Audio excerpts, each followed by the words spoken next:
Masama po bang umiyak? Is it wrong to cry? Sa ating kultura ng mga Pilipino, ang pag-iyak ay isang tanda ng kahinaan.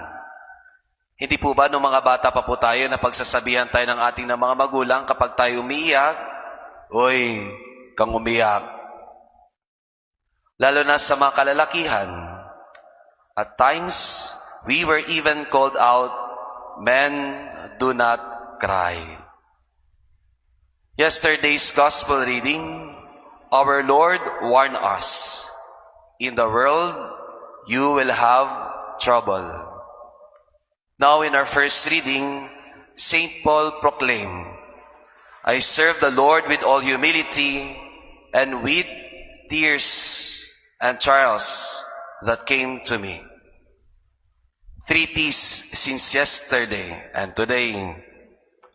Troubles, now tears and trials. Troubles, tears and trials.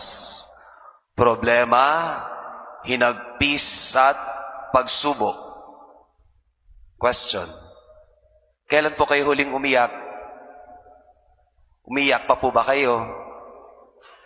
Hindi po ba kapag may pagkakataon sa buhay natin na sobrang bigat ang pinagdadaanan natin sa buhay, sa mga pagkakataon sobrang dami ng pagsubok, wala na lang tayong magawa kundi umiyak?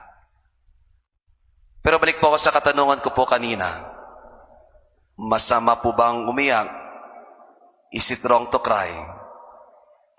Pope Francis, may he rest in peace, once said, "If you do not learn how to cry, you cannot be a good Christian."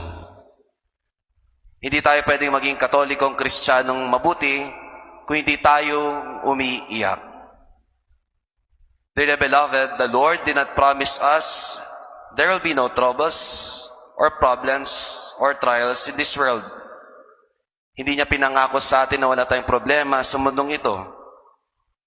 He even did not promise us that we will not cry.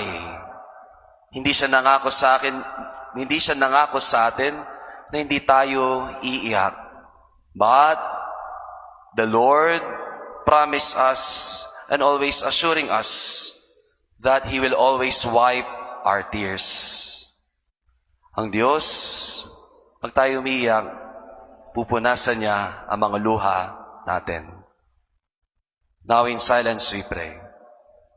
Dearest Lord, be with us in our troubles, trials, and tears in our life, now and forever.